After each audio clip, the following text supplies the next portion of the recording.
The car was silent, until he pulled over and turned to face me. "I've watched you in that suit for weeks," he said. Then he climbed into the back seat and drove me somewhere I didn't expect.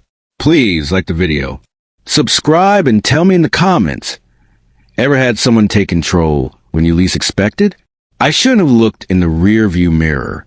Not because I saw anything dangerous, no flashing lights, no suspicious vehicles trailing us, but because I saw him, his eyes. They weren't watching the road anymore. They were watching me. I shifted in the leather seat, suddenly aware of everything.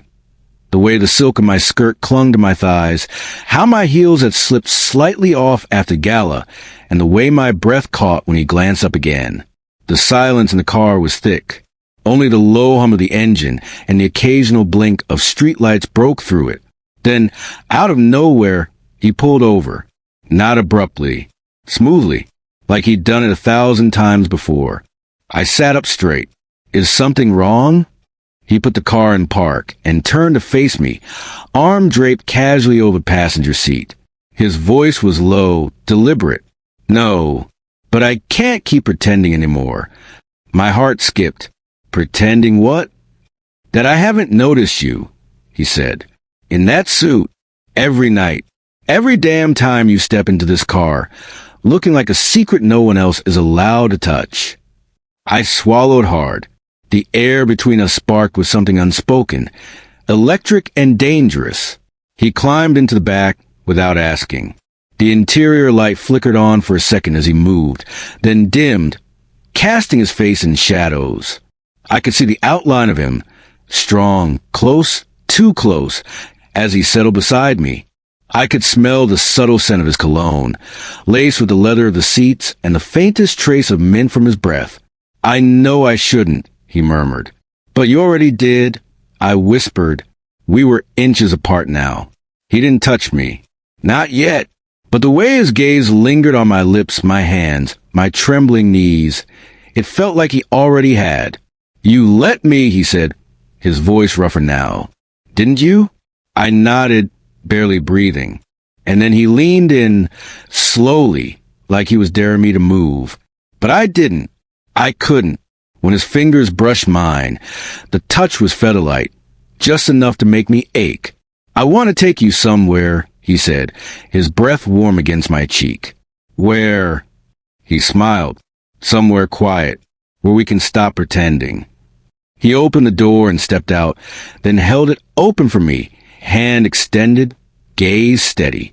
And I took it, not because I had to, because I wanted to. The car rolled to a stop, somewhere I didn't recognize. No streetlights, no distant hum of city noise, just a blanket of night and the steady patter of rain starting to fall softly on the windshield. He killed the engine and turned toward me, eyes darker now, like the night had swallowed everything but his gaze. "We're here," he said, voice low and rough. My heart was pounding so loud, I was sure he could hear it. Outside, the rain picked up, cold drops sliding down the glass. I was suddenly aware of how close he still was. The small space between us charged with things neither of us dared say out loud. He reached out, brushing a stray lock of hair behind my ear. His fingers lingered, warm against my skin. "Tell me," he whispered, "what you want me to do." I swallowed, the heat rising beneath my collar. "I want to stop pretending." I breathed. He smiled, slow, knowing, and the silence between us grew heavier. Then, without warning, his hand slid down to mine, fingers entwining.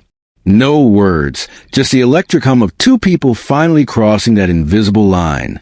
The rain was steady now, drumming gently against the roof, wrapping us in a private world made only for the two of us.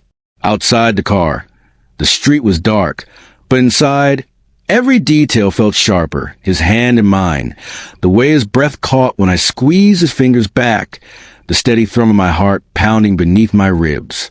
He didn't say anything for a long moment, just held my gaze, like he was trying to memorize every line, every flicker of emotion in my eyes. Then he leaned closer, his forehead resting gently against mine, as if trying to slow the chaos inside. "You're not like anyone I've ever met," he said softly. I could say the same. I whispered. There was a hesitation, a moment where the space between us felt both infinite and non-existent. His hand moved slowly from mine, tracing the curve of my wrist, down to my palm, delicate, deliberate, like a question. I caught his gaze and nodded, the wordless invitation hanging between us. His fingers curled around mine again, tighter this time. And then, as if the night itself was holding its breath, we leaned into each other, slowly, the anticipation building not in desperate need, but in quiet promise. His lips brushed mine, just a whisper, but it sent everything inside me spinning. No words, no rushing, just a weight of touch, the electricity of connection, and the tender ache of waiting for what might come next. The rain slowed to a whisper. The night wrapped around us like a velvet curtain, holding us suspended somewhere between time and reality. His hand didn't leave mine, but moved slowly, tracing lazy patterns over my skin. I felt the roughness of his palm against the softness of my fingers, the steady pulse beneath.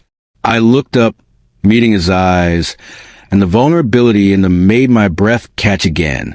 "Do you want to keep going?" he asked, his voice barely above a murmur. I swallowed hard, heart pounding in my ears. "Yes," I breathed. Without breaking our connection, he shifted closer. Our bodies barely touched, but the heat between us was undeniable. His lips hovered just above mine, and I could feel the warmth of his breath, the faintest teasing promise. My hands found their way to his chest, feeling the steady beat of his heart, wild, sure, and completely attuned to mine. We stayed like that for what felt like hours, the silence speaking louder than words ever could. No rush, no pressure, just a shared understanding of something electric, powerful, and real. When he finally leaned in, the kiss was slow, deep, and perfectly measured, like the closing of a door on the night and the opening of something entirely new. The world outside seemed to vanish, the rain, the dark, even the steady pulse of the city fading into a distant hum. Inside that small space, it was just us, two people caught in the slow unraveling of something electric and dangerous. His hands moved with a gentle certainty, sliding over my arms, as if memorizing the feel of me. I leaned into his touch, letting myself fall into the warmth, the quiet thrill of being seen, really seen, in a way that made my skin tingle. His voice was a low rumble when he spoke next, a confession disguised as a question. "Have you ever felt like this before?" I shook my head, breathless. "No," I admitted, "never like this." He smiled then, a slow, knowing smile that reached his eyes and made my pulse race. "We don't have to rush anything," he said softly. "Tonight is ours. Just this moment." I nodded, feeling the weight of his words settle over me like a warm blanket. And as our hands intertwined again, I knew that whatever came next, whatever promises were made in the dark, this night would change everything. Our breaths mingled in the silence, the space between us charged like a live wire. He moved so close that I could feel the heat radiating off his skin, the steady rise and fall of his chest sinking with mine. His fingers traced patterns along my jaw, tilted my face up until our eyes locked, that fierce, searching look that made my knees go weak. "I've wanted this," he whispered, voice rough with something I couldn't name. "Since the moment I saw you." The honesty in his words hit me hard, leaving me breathless in a way nothing else ever had.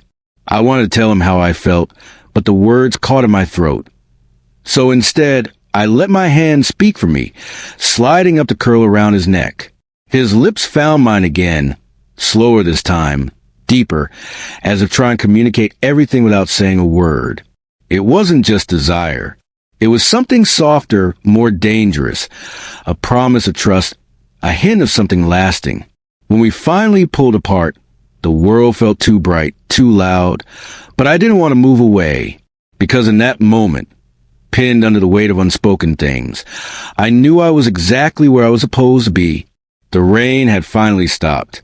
Outside, the world was hushed, washed clean by the night storm. Inside the car, we stayed wrapped in the soft glow of the dashboard lights, the silence between us no longer empty, but full full of everything we hadn't said but somehow understood. He reached out again, his hand warm in mine, fingers weaving together with a gentle certainty. No rush, no frantic need, just a slow, steady pulse of something deeper. I rested my head against his shoulder, feeling the steady beat of his heart beneath my ear. "Stay with me," he murmured, voice low, almost a plea. I smiled, eyes closing, letting the moment stretch out. The quiet intimacy that needed no grand decorations. In the stillness, I knew this night was the start of something real. Not just a moment stolen in the dark, but a promise whispered between two souls who finally dared to take the risk. And as we sat there, tangled in each other's presence, I realized that sometimes the most powerful things aren't shouted or shouted. They're felt quietly, deeply, and forever.